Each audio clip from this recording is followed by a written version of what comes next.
Phone చేసి ఇట్లా medicine ఉన్నాయి బాబాయ్ తీసుకురారా హాస్పిటల్లో ఆపరేషన్ చేయాలి అంటే తెస్తలేకపోయినామా హాస్పిటల్కి వచ్చి ఇచ్చి నేను ఇంటికి వస్తా అని చెప్పింది. సరే ఇవ్వు అని అన్నా. అంటే ఎందుకు రా మరి నువ్వు రావంటే నాకు చేతగట్లేకపోయినావా నేను రాను అన్నాను.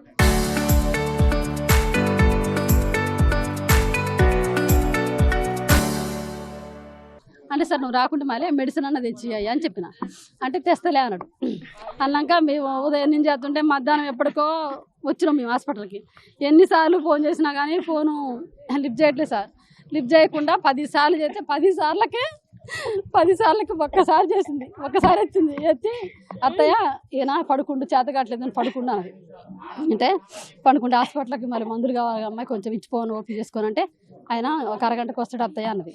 అరగంటకు వస్తాడంటే సరేలే అరగంటకు వచ్చి ఇవ్వను అన్న. అరగంట పోయింది, గంట అయింది రావట్లే. ఆపరేషన్కి రెడీ చేస్తారు మా సార్ని.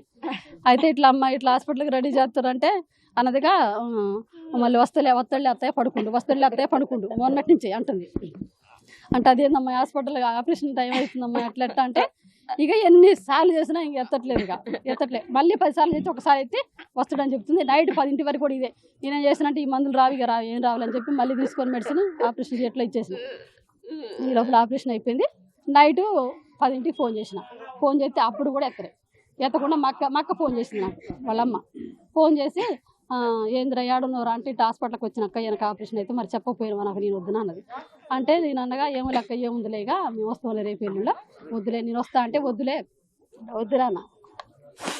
అంటే సరేలే అని చెప్పి ఇట్లా సంగతి అక్క మందులు తీసుకుపోయిండు మందులు తేలేదు ఆపరేషన్ టైం అవుతుందన్నా కూడా మందులు తీసుకురాలేదు మరి మందులన్నీ ఇచ్చిపోతే బాగుంటుంది అంటే అదేంటి జ్వరం తగిలాగానే మందులు వాడు మాట్లాడటానికి ఏముంది వాడు మాట్లాడలేదే ఆ అమ్మాయే మాట్లాడుతుంది వాడు ఎన్నిసార్లు చేసినా మాట్లాడలేదే అని చెప్పిన రమ్యనే మాట్లాడుతుంది అన్న నేను అంటే సరేలే అని చెప్పేసి మాట్లాడగా అదేందని మా అక్క ఫోన్ చేసి అదేంద్రా బాబాయ్ హాస్పిటల్ ఉంటే మందులు ఇవ్వాలిగా అని అమ్మాయి మా అక్క ఫోన్ చేసినా అమ్మాయే మాట్లాడిందంటే వాడిని మాట్లాడలే అంటే హాస్పిటల్ మందులు ఇచ్చి వచ్చింది అమ్మాయి అంటే అత్తయ్య లేవలేదు అత్తయ్య పడుకుండు చేతగాక పడుకుండు అన్నదంట. ఎంత చేతగాకుండా మందులు ఇవ్వడానికి ఏముంది అమ్మాయి వాడికి ఫోన్ అంటే పడుకుండు అత్తయ్య అన్నదంట. వాడికి ఫోన్ నీ మాట్లాడుతానే పడుకున్నాను అంటుందంట మా అక్కతో కూడా అంటుంటే ఇట్లా అంటే సరేలే అక్క ఒక ఫోన్ ఎత్తి వాడు మాట్లాడితే చెప్పక్క ఇట్లా మందులు తీసుకొచ్చి హాస్పిటల్కి అని చెప్పిన. అంటే సరే చెప్తులే అన్నది. ఈ లోపల మా అక్క చేసినాక ఇట్లా అన్నట్రా ఇట్లా అన్నది ఆ అమ్మాయి మాట్లాడింది వాడు మాట్లాడట్లేదు వాడైతే మాట్లాడట్లేదు మరి ఆ అమ్మాయి మాట్లాడుతుంది ఇట్లా అంటుందంటే ఇంకా సరేలే అక్క ఈ మెడిసిన్ తీసుకొని ఇచ్చేసిన అయిపోయింది అన్నాక ఇక నేను మా మరిది కొడుకు ఇక్కడే ఉంటాడు ఖమ్మంలో. అయితే నేను అనగా సంగతి రాయ రామోళ్ళ ఇంట్లో మందులు ఉన్నాయిరా మందులు తీసుకురాయ అంటే తెస్తలే పెద్దమ్మండు. నైట్ 10:30కి నా మధ్య కొడుకు నైట్ 10:30కి ఇక్కడికి వచ్చిండు. రాత్రి 10:30కి వస్తే గేటు నిన్న మధ్యాహ్నం అడిగింది మా అక్క తిట్టినాక మందులు ఇవ్వడానికి ఏదైనా తిట్టినాక అప్పుడు సర్లే ఇస్తాంలే అత్తయ్య ఎవరిని వస్తే మరి పంపిస్తే ఇవ్వండి అంటే సర్లే ఇస్తాంలే అన్నదంట. అన్నాక నాకు ఫోన్ చేసింది. అప్పుడు ఫోన్ చేసింది ఇయ్యమ్మ ఫోన్ చేసి ఏంది అత్తయ్య మరి ఎవరు ఉంటే పంపి అత్తయ్య అన్నది. అంటే ఇదేనమ్మా ఇంతేనమ్మా ఒకవేళ డబ్బులు లేకుంటే ప్రాణం పోవటమే కదా మందులు ఇయ్య రైతులు మీరు ఏ రైతులు అని నేనంటే అత్తయ్య ఆయన లేవలేదు అత్తయ్య అన్నది.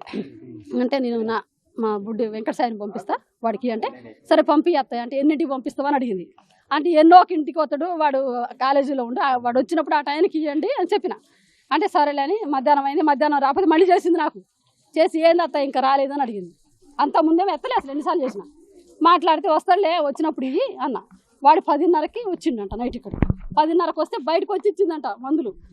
వాడు లోపల పోనీలే ఇక ఆ అమ్మాయి బయటకు వచ్చి ఇచ్చేసిందంట మందులు. ఇక అదే నేను పొద్దున కూడా మళ్ళీ ఫోన్ చేసిన సరే జ్వరం తగిలింది అన్నది ఎట్టుందో కనుక్కుంది. నేను అంతకుముందు ఆ హాస్పిటల్ తీసుకుపో ఒక జ్వరం తగిలితే అన్న నేను అంటే చూస్తాడు అత్తయ్య చూసి రేపు తీసుకుపోతాం అత్తయ్య అన్నది. అన్నాక మళ్ళీ నైట్ పొద్దుటీలు ఫోన్ చేసి నేను పొద్దున ఫోన్ చేసిన సార్ జ్వరం ఎట్టుందో కనుక్కుందాం మందులు అగ్గిందులే అని నేను ఫోన్ చేస్తే లిఫ్ట్ చేయలేదు. ఒక్కసారే చేసాను సార్ పొద్దున ఎత్తలే ఫోను. ఇంకా అదే సార్ లాస్ట్ నా కొడుకు మొన్న పొద్దుటీలు 10:30కి మాట్లాడిండు 10:30-11ంటికి. ఇక 2 రోజులు కూడా ఆ అమ్మాయి ఎత్తుతుంది ఆ అమ్మాయి మాట్లాడుతుంది నా కొడుకుతో మాట్లాడి లేదమ్మా.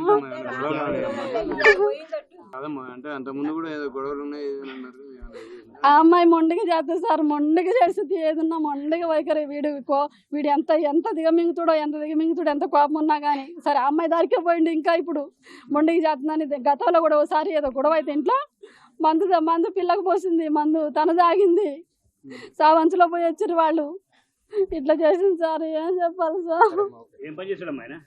రిపోర్టర్ చేస్తారండి.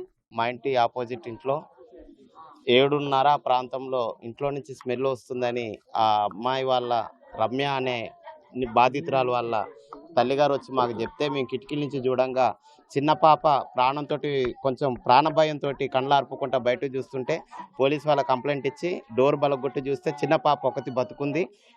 తండ్రి చేతి కింద పెద్ద బిడ్డ, పాప పేరు చనిపోయిన పాప పేరు దివ్య, వాళ్ళ తల్లి పేరు రమ్య. పెద్ద బిడ్డని హాస్పిటల్ తరలించే క్రమంలో పోలీసు వారు ఉండగానే అమ్మాయిని చూస్తే తల్లి కూడా కొంచెం కండ్రెప్ప ఆడిచ్చింది. అమ్మాయి కూడా నాకు తెలిసి అమ్మాయి ఇవాళ మధ్యాహ్నం పూట నాకు తెలిసి మందు దాగుంటుంది, పురుగుల మందు, నోట్లో నుంచి అయితే నొరుగుంది. తల్లి చిన్న బిడ్డ ఇద్దరు ఇప్పుడు గవర్నమెంట్ హాస్పిటల్ ట్రీట్మెంట్ అవుతారు.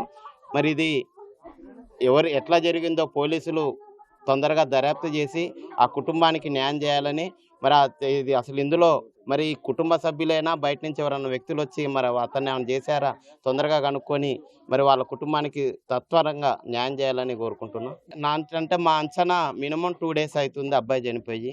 మరి ఇవాళ వాసనతోటి ఆ అమ్మాయి వాళ్ళ తల్లిదండ్రులు ఫోన్ ఎత్తట్లేదన్న భయంతో వచ్చి మాకు చెప్తే మేము ఇంటి ఎదురుగా వాళ్ళం కాబట్టి పోయి చూసేలోపు చిన్న పాప ప్రాణభయంతో బయట చూసేలోపు మాకు కూడా భయం వేసి పోలీసు వాళ్ళని పిలిపించి వెనక డోరు తలుపు బలగొట్టుకొని బయట లోపల పోయి చూస్తే చిన్న పాపకు తల మీద ఇక్కడ నుదురు మీద గట్టిగా దేంతో కొట్టిన గాయం ఉంది.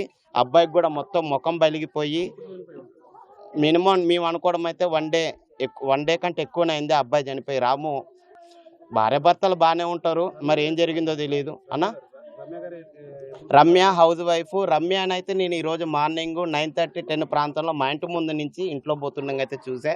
అమ్మాయి అయితే ఇవాళ చూసాం, ఇవాళ మేము అందరం మా బజార్ మొత్తం చూసింది. ఇంటి పక్కన ఉన్న వాళ్ళకు కూడా వాళ్ళు టిఫిన్ కూడా ఇచ్చారు. భర్తకి ఏదో జ్వరం వచ్చిందంటే బయటికి పోలేని క్రమంలో మరి అమ్మాయి ఎడిపోతుంది అన్న భయంతో వాళ్ళ ఇంటి పక్కన వాళ్ళు ఇడ్లీ కూడా ఇచ్చారు.